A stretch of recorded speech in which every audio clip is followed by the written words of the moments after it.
तो जय जोहार संगवारी हो। मैं है जावत हवा हमर बारी में सीताफल खोजेला।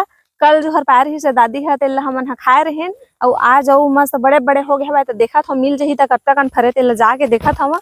चलो आपो मन ला दिखावत हो। मैं है बांस भर के जात हूँ ऊपर ऊपर में। पिछले साल नहीं फरी से मगर ए बार ना बहुत फले हवे हमर सीताफल है तो जाके देखत हूँ कतका कन हमें तेला।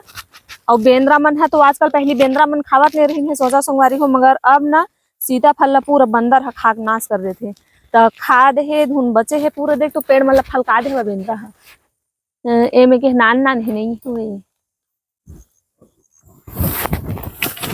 देख तो ये बेंद्रा मन है दे पक्कल खा दे लगा टोर के तबे नहीं दिखते। कल मैं देखे बड़े जन रही सवाल नहीं है वही मेरे लिए दे थांगल टोर डरे ए पेड़ में नहीं मिली चे संगवारी हो सीताफल। तो अब मैं हमार पैरा तीर औ हवे सीताफल के पेड़ ओमा जाके देखत हूँ। ए दे एमा हवा लगत हवे सीताफल हा ए दई ज्यादा ऊपर में तोरा नहीं बने लगा था। तो ये देखो संगवारी हो ये दे हवा दो ठो मगर आंखी ओखर नहीं उखरे संगवारी हो। आंखी उखर ली ना तब टोर हूँ। तो आप मन कैसे टोर के पकाथा वाला संगवारी हो कमेंट करके बताओ। आंखी उगरे एक बार टोर था कि आंखी उगरे से पहली टोर था संगवारी हो। तो ये अभी आंखी एखर नहीं उगरे अभी 3-4 दिन में हो जाही ओखर बाद में टोर हूँ संगवारी हो। तो आप मन कैसे तोड़ था कमेंट करके जरूर बताओ।